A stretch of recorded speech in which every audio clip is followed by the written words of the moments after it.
My brother tried to erase me from Grandpa's will, but I exposed the truth in court. My name is Clara Dawson, and I'm 33 years old.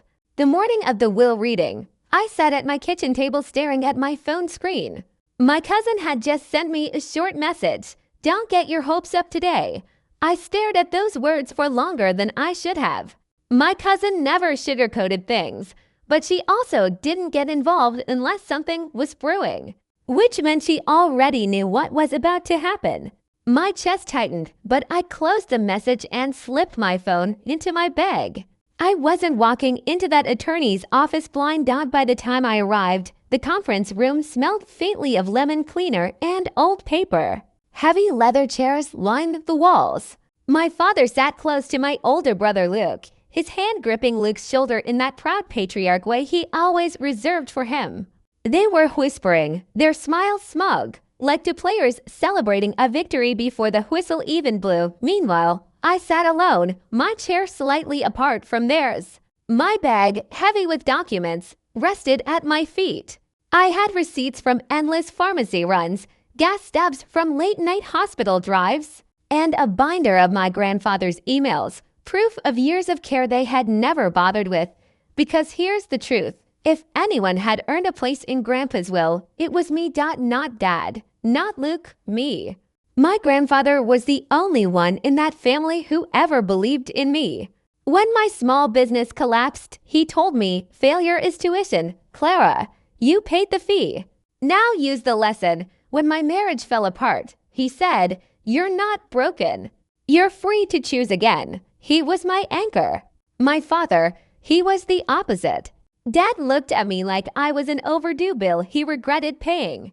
At family dinners, if I spoke up, he waved his hand and cut me off. You never finish anything, Clara. Why should we listen to you? Luke learned early how to play the game. Smile, nod, look polished. He wore success like a costume, perfectly tailored, and Dad lapped it up. I'll never forget one Thanksgiving. I set the entire table, every plate, fork, and glass. Luke wandered in at the last second, dropped two napkins down, and Dad beamed. That's my reliable son. Always knows how to take charge. I bit my tongue so hard I tasted blood. When bills piled up or errands needed running, a group text would buzz on my phone. Clara can handle it, not a request. An expectation. Groceries. Clara will bring them. Utilities overdue. Clara will cover them. Grandpa's appointments. Clara will drive him if I ever pushed back. Luke tilted his head with that polished smile. Better let someone capable handle it, and Dad always agreed. Still, I never let it destroy me, because Grandpa saw me. He used to say, don't let them write you out of your own story. So when he passed, I clung to that. I thought the will would be different. I thought the truth would finally matter. But I underestimated just how far they were willing to go. The attorney, Mr. Reynolds, cleared his throat and began. He read from the original will, the one Grandpa had prepared years earlier. Charitable donations, specific bequests, a scholarship fund in Grandpa's name. And then the line I knew by heart, the lake cabin shall pass to my granddaughter, Clara Dawson. I exhaled, my shoulders dropping. That cabin wasn't just property. It was where Grandpa taught me to fish, where he told me stories by the fire, where he reminded me I mattered when no one else would.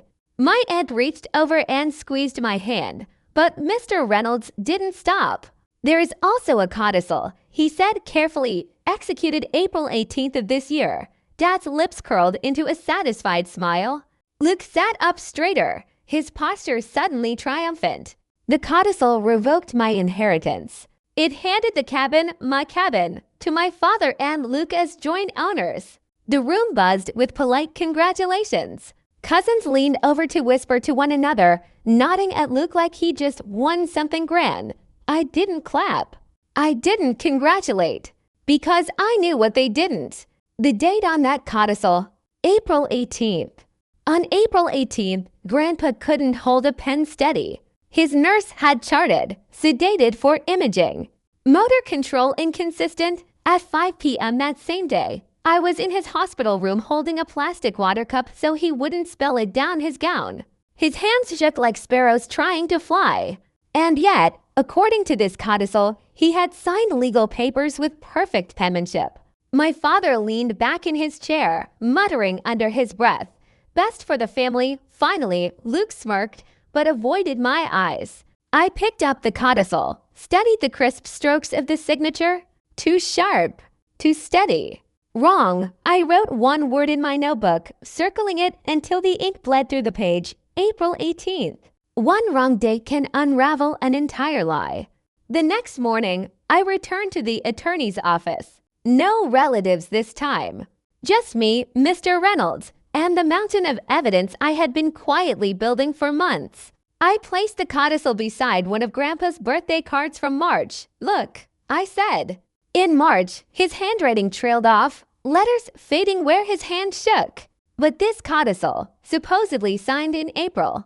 Sharp strokes. No tremors. That's not his writing. I slid forward the doctor's letter documenting Grandpa's decline.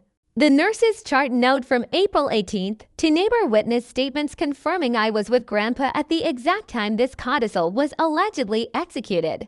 Where are the witness addresses? I asked. Where's the notary record? Where's the execution time? Mr. Reynolds frowned. None of those are included here. My father and Luke had counted on me showing up empty-handed, desperate. They thought I was too beaten down to fight. But I was done being quiet. Preserve all originals, I said firmly. Suspend distribution. Produce the notary log. Contact both witnesses. And be prepared to explain to the court how a man sedated at 5 p.m. signed flawless legal documents the same day. Mr. Reynolds studied me for a long moment before nodding. Distribution is suspended pending review. When word spread through the family, Luke sent me a single message. "You're embarrassing us." I replied. Family embarrassed itself. "I'm just rescuing the truth." Weeks later, the probate court issued its ruling. The codicil was invalid. The original will stood. The cabin passed to me. Dad didn't text congratulations. Instead, he wrote, "We can settle this privately." I responded with the same words that had carried me through everything. Privately is how it went wrong. Publicly is how the truth stands. When I drove to the cabin for the first time as its rightful owner, the lake shimmered between the trees like silver thread. The old lock stuck, but I turned the key and stepped inside. Dust floated in the beams of light cutting through the windows. On the mantel, Grandpa's photo still sat beside his chipped coffee mug. Failure is tuition, he had told me. Use the lesson. This wasn't a prize. It wasn't revenge. It was proof. Proof that I wasn't erased. Proof that I wasn't disposable. I am Clara Dawson, the granddaughter who kept the promise he trusted me with, and that cabin. It isn't just a house. It's a reminder that sometimes the truth doesn't need volume. It just needs a clear path. Don't forget to subscribe and leave a comment about what you thought of my story. Thank you for your time. I hope to see you again soon.